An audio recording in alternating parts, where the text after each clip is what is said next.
Okay, so last video में हमने discuss किया था कि पॉइंटर वेरिएबल्स क्या हैं। अच्छा, पॉइंटर वेरिएबल्स भी कहते हैं, पॉइंटर्स भी कहते हैं। और हम लोगों ने देखा कि किस तरीके से उसको हम डिक्लेयर कर सकते हैं, और हमने डिटेल में हमने डिस्कस किया था लास्ट वीडियो में। और हमें यहाँ तक की प्रॉपर्टीज हमने एक्सप्लोर करनी थी पॉइंटर की भी, कि पॉइंटर का जो अपना है उसका कंटेंट भी होता है और किस तरीके से हम उसका कंटेंट डिस्प्ले कर सकते हैं, वो सारा कुछ हमने लास्ट वीडियो में डिस्कस किया था। अच्छा, इस वीडियो की डिस्क्रिप्शन में मैंने प्रीवियस वाली वीडियो का लिंक भी शेयर कर दिया है, तो आप उसको जाके रिवाइज कर सकते हैं। अब हम आगे बढ़ते हैं। हमने कहा जी पॉइंटर एक वेरिएबल है, और वो स्पेशल वेरिएबल इसीलिए था क्योंकि उसकी डाटा टाइप नहीं होती। लेकिन जिस भी चीज को हम वेरिएबल कहते हैं उसकी ये सारी प्रॉपर्टीज होती हैं, राइट। और पॉइंटर वेरिएबल ऐसा वेरिएबल है जिसकी डाटा टाइप नहीं होती, लेकिन उसका नाम भी होता है, उसका कंटेंट भी होता है, जो कि हमने डिटेल में डिस्कस किया था लास्ट वीडियो में। और हमने उसको C++ के सिंटेक्स के थ्रू देखा भी था कि किस तरीके से हम कंटेंट वगैरह डिस्प्ले कर सकते हैं। अब हम बात करते हैं कि जो पॉइंटर वेरिएबल है उसका अपना साइज भी होता होगा मेमोरी के अंदर, क्योंकि जब मैं किसी चीज को वेरिएबल कहती हूँ तो वेरिएबल का मतलब होता है एक मेमोरी लोकेशन। तो पॉइंटर भी एक वेरिएबल है। इट मीन्स के पॉइंटर का भी बैकग्राउंड के ऊपर कोई ना कोई साइज होता होगा। हमने बात की थी यूजुअली कि जो जनरल हमारे पास वेरिएबल्स होते हैं उनका जो साइज है मेमोरी का वो डिपेंड करता है उनकी डाटा टाइप के ऊपर। अब हम कह रहे हैं कि पॉइंटर एक वेरिएबल तो है लेकिन उसकी डाटा टाइप नहीं है। तो अगर एक वेरिएबल की टाइप नहीं है तो पॉइंटर वेरिएबल का जो बैकग्राउंड में मेमोरी का साइज है फिर वो किस चीज पर डिपेंड करता होगा, क्योंकि पॉइंटर की तो टाइप ही नहीं होती है। तो वो आपने बड़े गौर से सुनना है, क्योंकि पॉइंटर का काम है एक खास तरह का डाटा स्टोर करना जिसको हम एड्रेस कहते हैं। तो पॉइंटर का साइज फिक्स होता है किस एतबार से, हमारे आर्किटेक्चर या ऑपरेटिंग सिस्टम के एतबार से। तो ऑपरेटिंग सिस्टम 32 बिट या 64 बिट है, ये एड्रेसिंग की वजह से उनको 32 बिट या 64 बिट कहते हैं। 32 बिट को ऑल्टरनेटिवली मैं 4 बाइट्स भी कह सकती हूँ, यानी एक बाइट हमारा 8 बिट्स के बराबर होता है, यानी 1 बाइट इक्वल टू 8 बिट्स है। या अगर हम 8 बिट्स को जब जोड़ते हैं तो एक बाइट बनता है। बिट और बाइट दोनों ही मेमोरी के यूनिट्स हैं, ठीक है। तो अगर मैं कह रही हूँ 32 बिट, तो अगर मैं बिट को कन्वर्ट करूंगी बाइट में तो 32 डिवाइडिंग बाय 8 करूंगी तो 4 बाइट्स बनता है, सही है। तो जब मैं 32 बिट कहूँ या 4 बाइट कहूँ तो बात सेम है।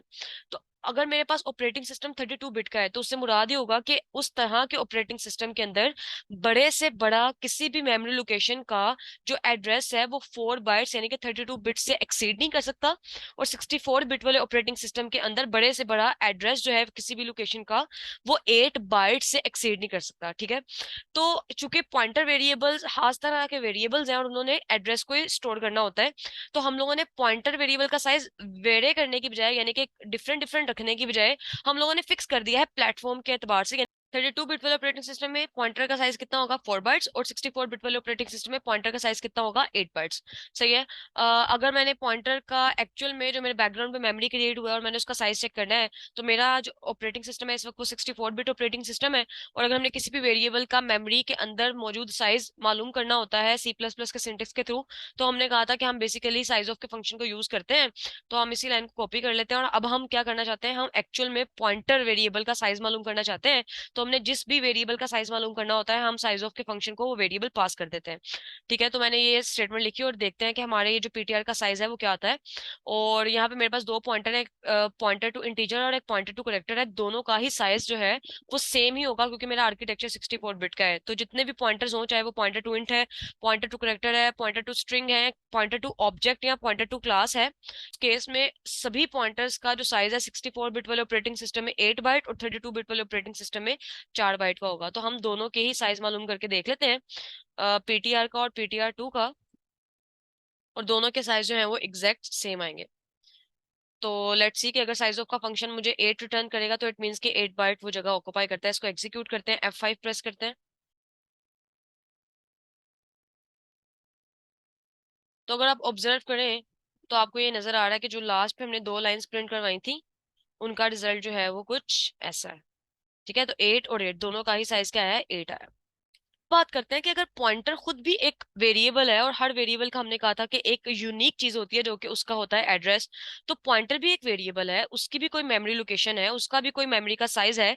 इट मीन्स कि इसकी जब मेमोरी बनती होगी पॉइंटर की तो जाहिर है उसका भी कोई ना कोई एड्रेस होता होगा। तो किसी भी वेरिएबल का एड्रेस अगर हम लोगों ने डिस्प्ले करना होता है तो हम क्या यूज करते हैं, एम्परसेंड का साइन। तो मैं क्या करूंगी, अगर मैंने पॉइंटर वेरिएबल का अपना एड्रेस देखना है तो मैं क्या करूंगी, मैं पॉइंटर वेरिएबल का अपना एड्रेस जो है, यानी कि उसका जो मेमोरी के अंदर लोकेशन है उसका जो एड्रेस है वो मालूम करने के लिए मैं क्या करूंगी, एम्परसेंड का साइन लगाऊंगी, और एम्परसेंड के साइन के बाद मैं उस पॉइंटर वेरिएबल का नाम लिख दूंगी जिसका अपना एड्रेस मुझे रिक्वायर्ड है।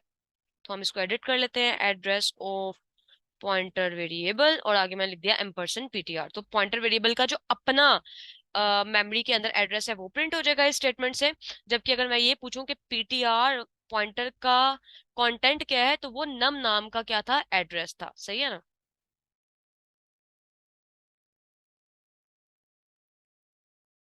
तो अगर आप यहाँ पे ऑब्जर्व करें तो सबसे पहले हमने यहाँ पे कुछ स्टेटमेंट्स प्रिंट करवाई थी, और हमने एड्रेस ऑफ वेरिएबल जो कि एम्परसन नम था वो प्रिंट करवाया, जो कि ये आ गया। उसके बाद हम लोगों ने क्या किया था, हमने देखा था कंटेंट क्या है पॉइंटर वेरिएबल का, जो कि असल में नम नाम के वेरिएबल का एड्रेस ही था। यानी कि इस स्टेटमेंट से जो मेरे पास एड्रेस आया जो कि ये है, और ये पीटीआर का जो कंटेंट मैंने डिस्प्ले करवाया जो कि अल्टीमेटली नम का एड्रेस ही था, तो आप देख सकते हैं कि इन दोनों का जो वैल्यू है वो एग्जैक्ट सेम आया है। ठीक है। अच्छा, उसके बाद फिर हमने अगली दो लाइंस ये वाली प्रिंट की थी, और अब लास्ट लाइन हमारी ये थी जिसमें पॉइंटर का अपना एड्रेस था। और पॉइंटर का अगर आप अपना एड्रेस देखें तो दिस इज डिफरेंट देन उसका कंटेंट। जाहिर है कंटेंट के अंदर जो है वो नम नाम के वेरिएबल का एड्रेस है, वो उसका कंटेंट है। और जब मैं पॉइंटर वेरिएबल का अपना एड्रेस देखती हूँ तो उसका अपना एड्रेस जो है वो यूनिक है। सही है। तो पॉइंटर वेरिएबल्स का अपना एड्रेस भी होता है डेफिनेटली। और किसी भी पॉइंटर वेरिएबल का एड्रेस मालूम करने के लिए हम क्या यूज करते हैं, इवन किसी भी वेरिएबल का एड्रेस मालूम करने के लिए हम क्या यूज करते हैं, एड्रेस ऑपरेटर या एम्परसन का साइन।